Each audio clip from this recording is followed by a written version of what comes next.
has brought over 18 years of experience in journalism, risk management, and security to his current position at the International Research and Exchanges Board, which is IREX, where he serves as project director of the Securing Access to Freedom of Expression program, which is called the SAFE program. And you have mad acronyms, that's pretty good.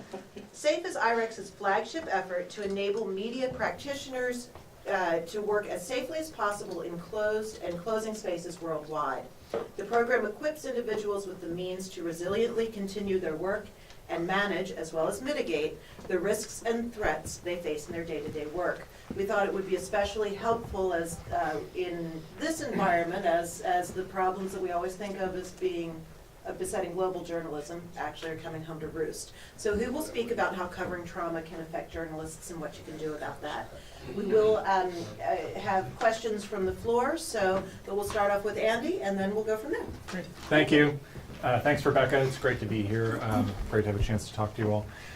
So I think one thing that a lot of people will remember from the immediate aftermath of the shootings in the Capitol Gazette newsroom a couple months ago was a tweet from one of the reporters there.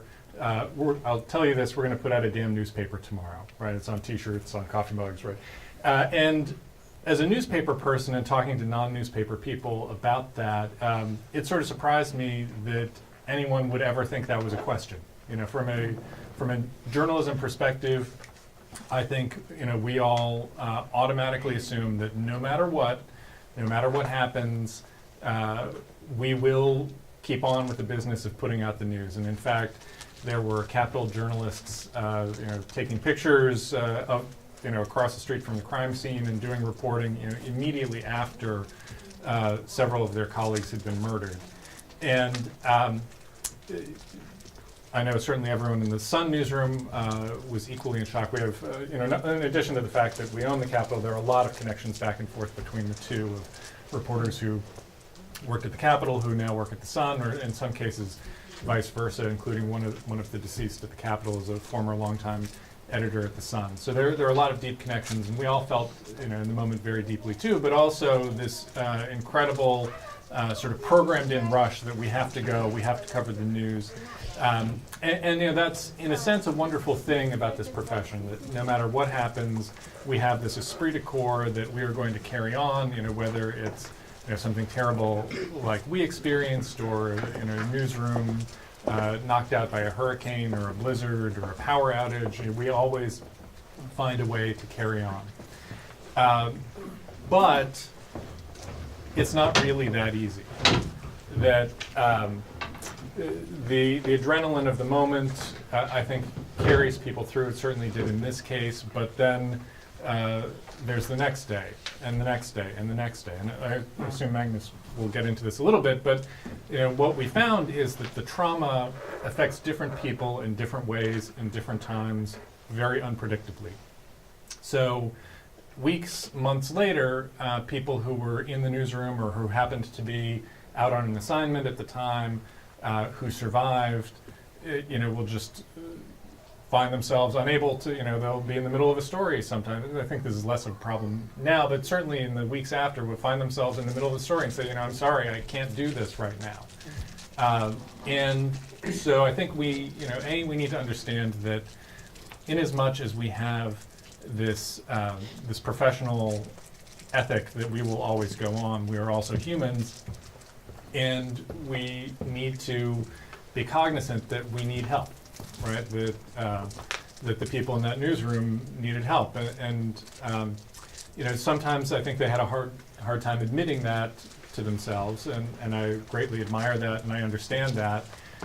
But I was the guy 30 miles away who happened to be sitting in the wrong place at the wrong time and got tasked with figuring out what do they actually need and how are we going to get it to them. And one of the, I think, really, if there's any kind of heartwarming side to the story that we just experienced, it's that the outpouring of support from the rest of the journalism community, as Rebecca alluded to, was really incredible. I mean, within moments afterward, our editor was getting emails from editors at newspapers big and small saying, tell me what I can do to help. At some of our sister papers, corporate sister papers in Virginia, people called and said, look, I'm getting in a car and I'm coming up there, and you can have me for as long as you need me to do whatever you need me to do. And that was really essential to us being able to get through that. And we, I think, learned some lessons along the way of how to do this that I hope I will never have to impart to anyone for this particular situation. But what was amazing is that over the course of the weeks that followed, we had reporters from all across the country, including Christina Jedra, who's here today with us, who came and did about a week or so in Annapolis. And we're bringing in some cases, reporters from the New York Times, the Washington Post, the Wall Street Journal, NPR, all sorts of major national and international publications, and a lot of them found themselves working for a small community newspaper in Annapolis, covering the most local of local news. And it was great to see that, to see the woman who covers federal education policy for the New York Times trying to figure out what's going on with the renovation of Market House in Annapolis, which is a problem that has, if anybody's familiar with Annapolis, has vexed that city for like 200 years. She didn't quite maybe straighten that out in a week, but it was great to see that what I think this really brought home was that kind of no matter where you work in this profession, whether you're covering big international news or covering zoning hearing meetings, our commitment to the job is basically the same. That we're about going out and getting the truth and bringing it back to our readers, and the sort of the people in the most fancy of jobs in this profession, and the people in the most entry-level jobs are all basically doing the same thing and connect to it in the same way. And so that was something that I think we really took away from this that has helped us a lot. But as I said, the response from people was actually far greater than we could possibly use. I spoke with someone earlier from IRE whom I had communicated with during all of this, who we'd never actually met in person, and today saw her, and so she said, IRE called us up afterward and said, hey, can we send out something to our email list? We know that people are volunteering. Could we help you with that? And we said, sure. And so they sent out something to their list, and we had to shut it down 24 hours later because we had gotten 380 responses from people in one day, from as far away as California, Alaska, even saying Montana, saying we'll come and help. And so that became a bit of an organizational task to deal with, but a welcome problem to have. That if you're willing to put up your hand and say we need help, there are people in this profession who will gladly do it. The experience, Christina can maybe tell us whether the experience was a good one, but other people have been really pleased. And certainly, I think it was great for the Capitol, too, to have these people in their newsroom, because they lost, obviously, so much institutional knowledge and talent that to be able to interact with reporters from all over the place was, I think, a very positive experience for them, too, in what was otherwise, or still is, a pretty dismal time. So that's sort of my little part of the story, and I'm happy to answer any questions anyone has. So then I can continue just introducing SAFE and securing access to free expression. So what we do, we train journalists to, in some cases actually, to stay alive, stay out of trouble, but they still have to do their job. So it's perhaps sometimes helping them understanding smarter ways of doing their jobs, and also make an informed decision that, oh, nope, I'm not going in that direction. Or it's a calculated risk, I have to do this, I will go this way, etc. So I have some 35, 40 employees, local employees spread out in the world. Nothing in the US yet. So I have one center in Central America, one center in East Africa, one center covering the MENA region, Middle East, and one center in Eurasia. And what we have 3 training domains. It's physical security, digital security, and psychosocial well-being. It's a quite technical program with quite qualified colleagues.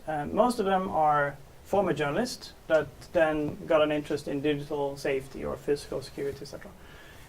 On the psychosocial side, all of them are psychologists. So what we do, we provide safety trainings for local journalists, and these are probably the most under-resourced journalists you can find. They share laptops with each other at a newsroom, for example. When we have people flying into, let's say, parts of Somalia or Kenya or something, people for seeing them flying and going to the scary areas, they have bodyguards, they have body armor, etc. But the people we train, they basically have nothing.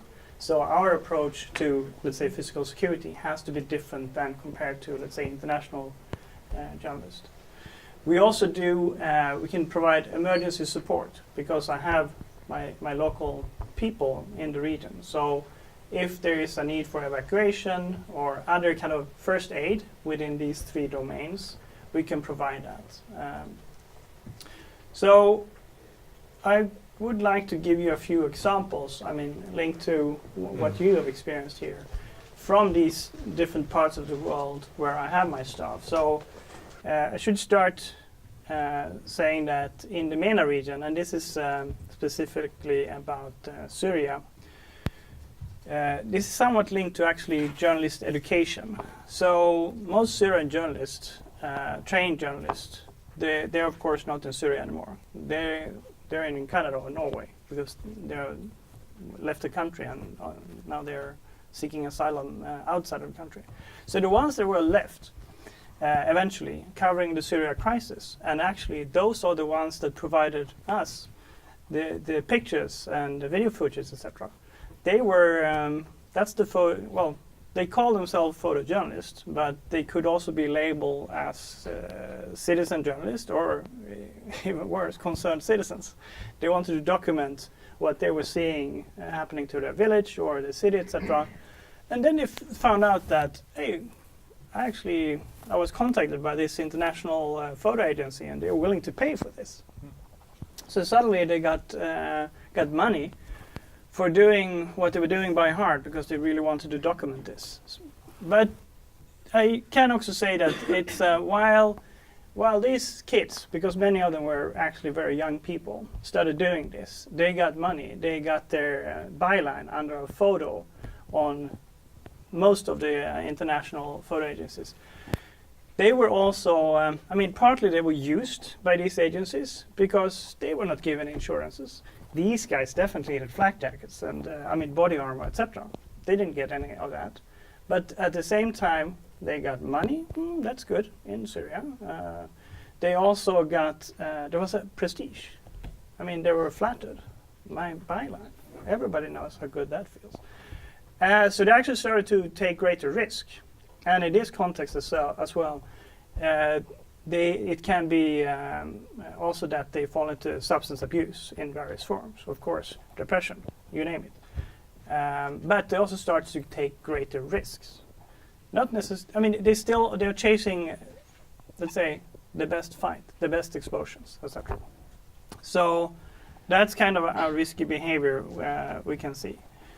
Another example is from Nicaragua, where some of the... is anyone here from Nicaragua, by the way? No, just checking. So in Nicaragua, we saw when this suddenly changed and we have all these demonstrations and riots, it was obvious that not all of these were children of sort of Nicaragua's bloody past. They were not necessarily how can I put it? They were more perhaps they heard these stories from elder brothers or parents, etc. And basically, in a way, they were actually traumatized by those stories, and suddenly they were in a similar situation maybe 20 years later. What was interesting is the way we see this quite often. The way a journalist cover demonstrations, for example, which turn out to be, it could be really dangerous, because you also have to think about the other side. On the other side, you have police and military. They're scared shitless as well for this. And also in some cases, they have their snipers out, etc. And in this case, maybe also the ones that are helping the under-resourced journalists can make mistakes. So let's say they're providing the journalist with gas mask to protect themselves against tear gas. Which means that if you are, shouldn't say trigger happy, but I mean you're someone on the other side and you're supposed to take out those who actually could be a threat to you. So if you see one on the other side running around, perhaps, with military grade equipment, that becomes a target to you. So that is one example of how we see inexperienced journalists then suddenly getting into a situation where they actually need to handle this. And of course, that's also something perhaps that could be highlighted. The way you decide to cover a demonstration is that you have to be there. You have to be in the front row of this demonstration that turns out later to be a riot or whatever. That's perhaps not always the best way, because then you're caught up in it. But that's also how the media agenda works. You have to be on the front line. But anyhow, doing this day after day after day, of course, you get worn out mentally. Also for Nicaragua is that some of these young journalists, as I mentioned, they have been traumatized by their parent stories from the war.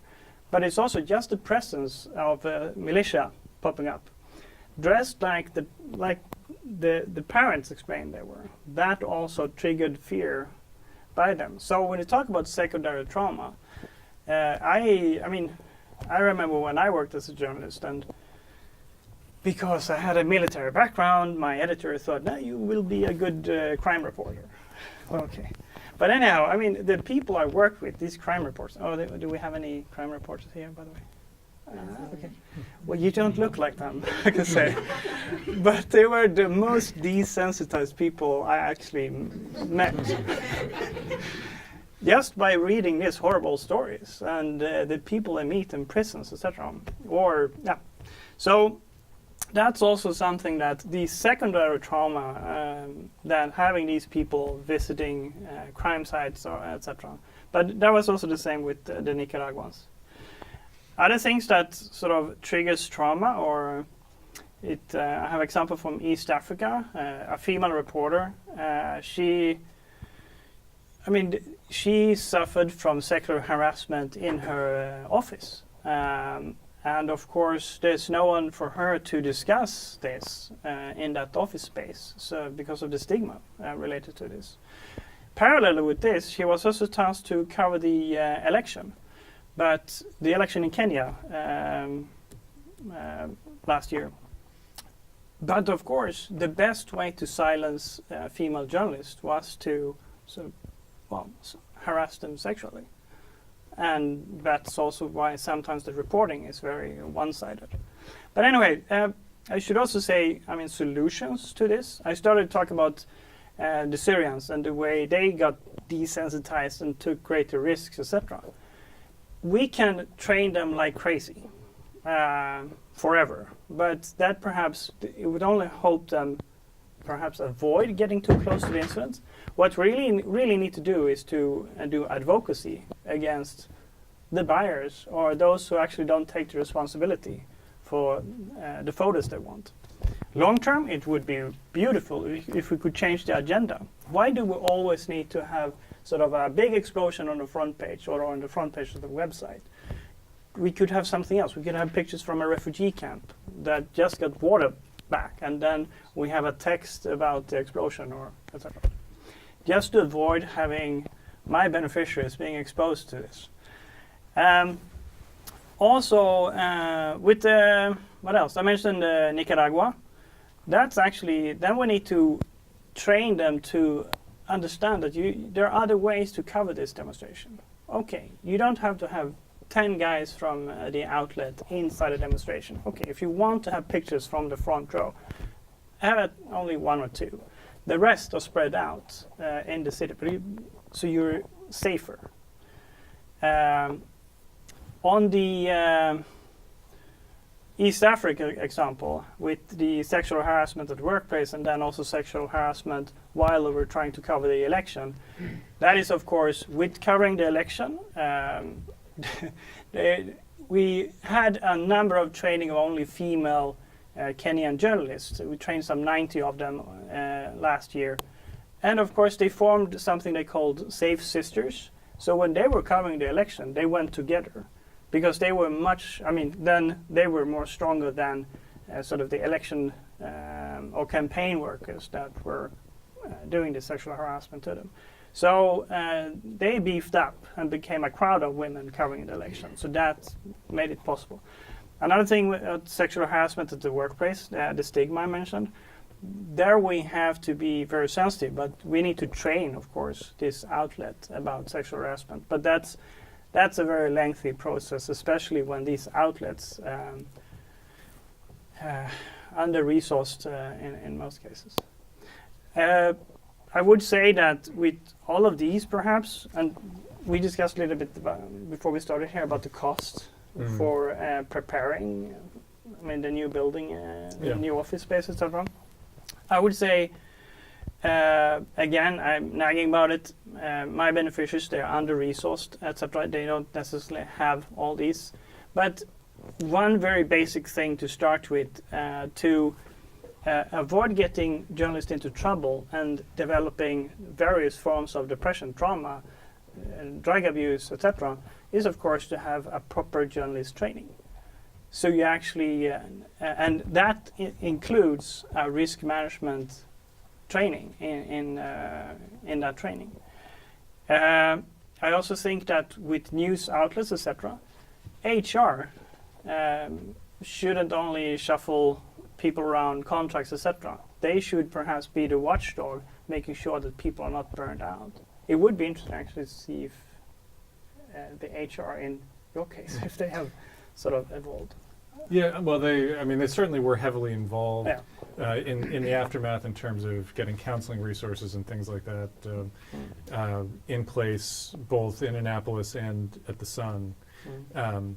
So yeah, they definitely did kind of a lot more than they ordinarily would do. And then as I was saying before, we've had much more open conversations about security issues since then than we ever had before. Just in terms of meetings with the company that does security, where they explain to us, here are the measures that are in place for your protection. Here's what to do if somebody's in the newsroom that doesn't look like they should be there, or if one of your colleagues looks like he or she is, having difficulty or seeming not themselves, or that sort of thing. There's been a lot more open conversation about that. Now, one thing I would also say, to piggyback off of what you were talking about before, is it's not just in Nicaragua or Syria or other places that these sorts of things can happen. Certainly we saw here just 3 years ago when there was the riots in Baltimore. Some of my colleagues were beaten up in the streets. We had instituted a buddy system, everybody go together, and there is this real risk that journalists, as I said before, have this ethos that we go anywhere and do anything to get the story. And it's, could be, people might feel like it's shameful to say, actually, I'm scared, even in times when you have every reason to be. And, I think that's something we need to talk about and break down. Did you all have questions for our keynotes as we, things that you're, Professor Cooper? We're here at Morgan and we're training journalists.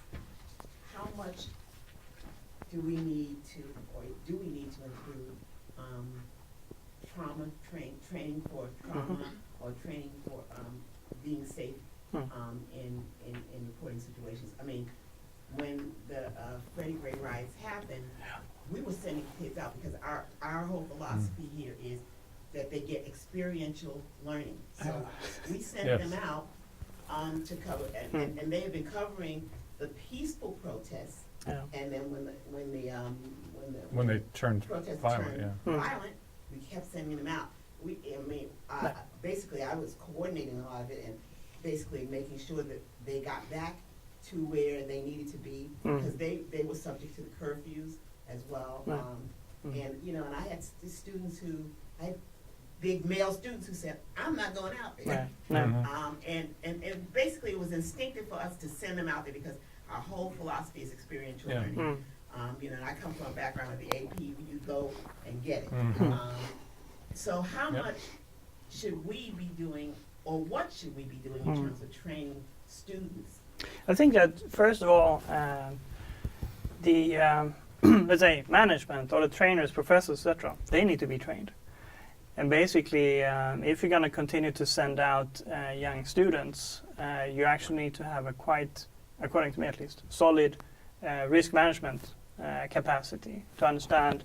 So sure, not all demonstrations go wild, of course, but there should be a discussion. So what do we do if things go wrong? Where do we evacuate? Where do we gather and move out, etc.? And also have a checking system where it's everyone, for example. It's always good, not only in your profession where you're working, but also at home to have a good first aid training. Because it's not only the 8 hours, or for journalists, 14 hours you're in the office, where things can happen and you bleed, etc. It's also on off hours. And for an editor, it's bad investments if that happens and you're actually out of office, you don't deliver anymore. I think that I would love to have. I've actually only managed to do this training for journalist students when I was consultant many years ago to Swedish journalist students. We managed to squeeze in a 2-day training where we had digital, physical, and psychosocial components in that training. Way too little. The training we do now for local journalists, that's 5 days, and it's small groups. They are between 10 and 12 people. So, yeah, a lot of resources to a small group. I would say that if it's spread out, how long is the training, by the way? 1 year or 2 years, or how does it work? Yeah. Students they're 4 years. 4 years. Oh. Yeah. You should do refresher every year. So, I mean, yeah, I would say at least 3-day training covering digital, physical, and psychosocial. That would be a minimum. But also think about training of the staff. So because you will be sending them out to cover these events. I don't know what. Yeah, I mean, and as I would say, in the professional journalism world, you face exactly the same thing you do with students. At least ours are all legally adults, but it's the same. Physical safety is physical safety, and I think that and I should also say this is, of course, by no means a new issue. I mean, journalists have been at risk covering news in this country forever. And certainly in the civil rights movement, a lot of journalists were deeply at risk. And remain so today, depending on what they're covering. So I do think that there needs to be a lot more conversation and thought about this in the management, wherever you are, whether it's as a student or as a professional journalist. You need to have these conversations before you go out to think about what do we really actually need from this. What do I do if I feel unsafe? Because as I say, this ethos in our business is both powerful and dangerous, that we will go toward any situation, no matter the risks, because we feel compelled to get the story, to be there where our readers or viewers can't be. And that's wonderful, but we just have to realize there are limits. And we need to incorporate it in our curriculum. I think that would be a Ooh, great idea. definitely. Certainly I can say we. I have a curriculum. I'll Yeah, give it. we're doing more of this at the Sun than we Right. certainly ever have, but it's I think still not enough in terms of these conversations. Other questions? Yeah, Tom. Andy, I wonder if you could talk a little bit about what sort of conversations you now have in your newsroom that deal with, something that you've kind of been trained to take, and that's the belligerent, bellicose, angry, embittered individual who may be unhappy about a story, Yeah. might be unhappy about a series of stories, might be unhappy about something that happened Right. to them. Yeah, and of course this is incredibly pertinent to the situation. For any of you who don't know, the alleged shooter in Annapolis was someone who had been the subject of a column 7 years before and had been in a long-running feud. Feud is not even the right word, sort of a one-sided attack on the paper and the journalists, and he had been quiet for a couple of years. The current management of the paper had never even really encountered this guy. At one point his face was, his picture was at the security desk, but that was, 2 offices ago, and, so yeah, I would say that you can't just brush that off. I think we typically have a tendency to just say, oh, they're just crazy and hang up the phone and let it go. But that's certainly part of the security conversation we're having now, is that you should not just assume that that's nothing. That we have obviously much more extensive security operation than we did before, but whatever you have, I think you need to keep them informed. Even if it's calling the police to tell them about it. I think we're hesitant to do that, of course, because we cover the police and it gets uncomfortable, but you sometimes have to do these things. And just for foreshadowing purposes, we have Detective Steve Jackson from Baltimore County Police, who'll be part of our next panel, who will talk to you about, some of the specific ways that one assesses threats. Another question? Hi, my name is Fidelsa Stover. I'm a multimedia journalism major here at Morgan State.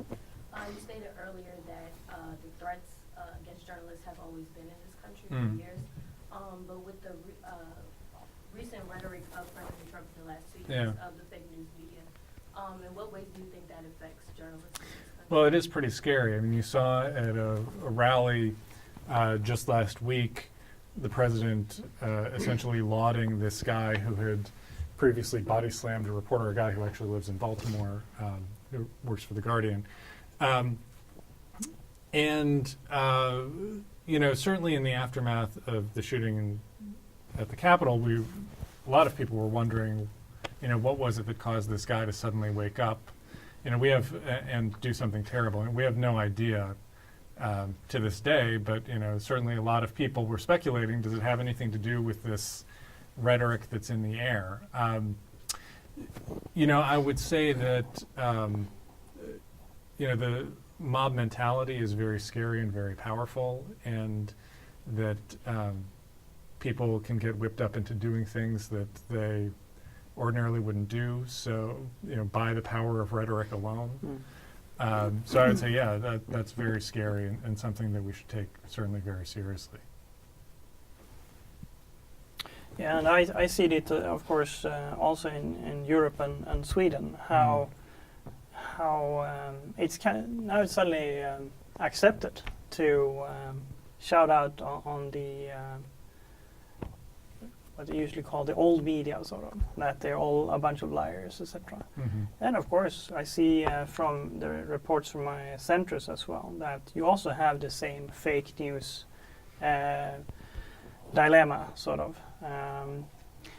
Of course, I would say that there's still, in our part of the world, it's still some kind of respect for journalists. But certainly you look at the effects of, say, the Saudis feeling they had no danger at all in apparently murdering Jamal Khashoggi in the Turkish consulate. It is, a lot of things happen very quickly with these targeted killings of journalists, that's for sure. Yeah, Chris. Maybe I was curious, how does added security affect the bottom line?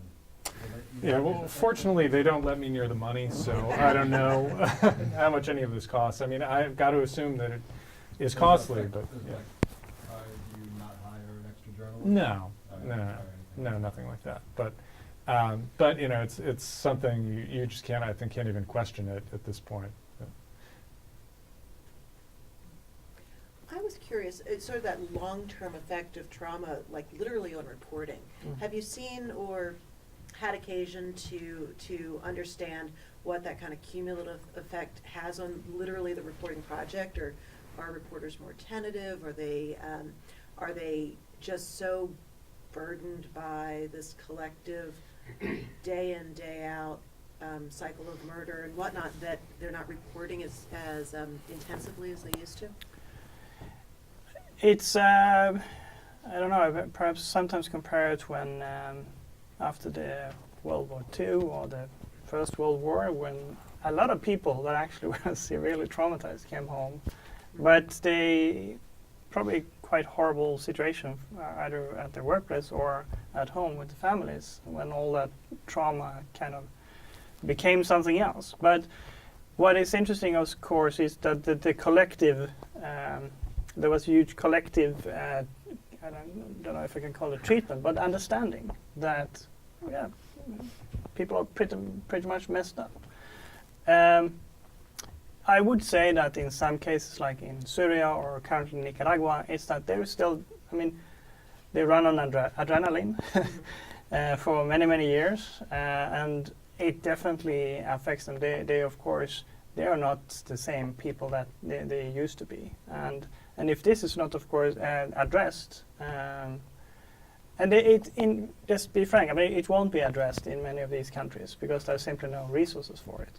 But if it's not addressed, of course, you will see all kinds of horrible situations develop with them as individuals or with their families. And not many of them can stay, especially as the examples I took with those kids selling photos to the international photo agencies. I mean, eventually they will not be able to keep up delivering these photos in these horrible situations.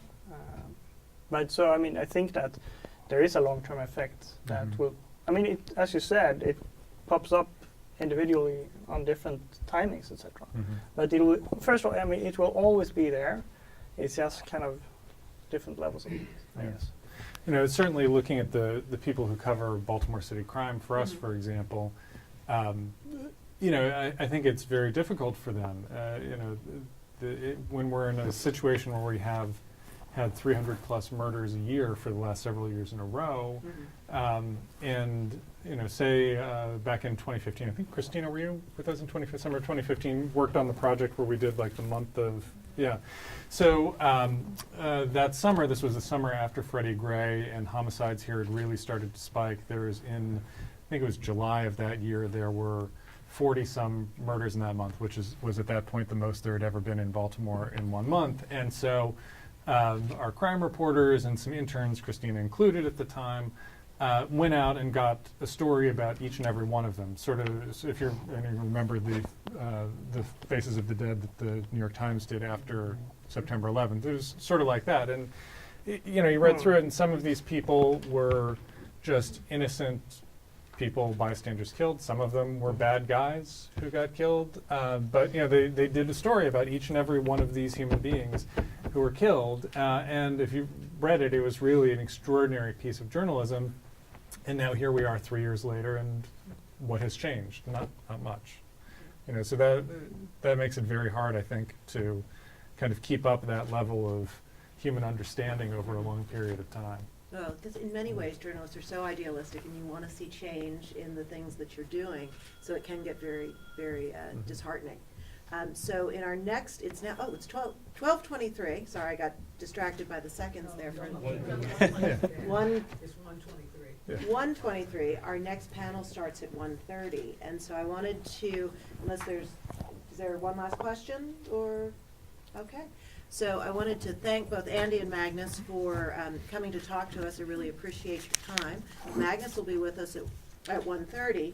when we talk about strategies that you guys can actually implement to stay safer in your newsrooms and individually. And as I've mentioned, Steve Jackson from Baltimore County Police will also have tips for us, and Jackie Jones will be our moderator. So take a little break. See you downstairs in the auditorium at 1:30. Thank you. Nice meeting you. It's great to meet you, thanks.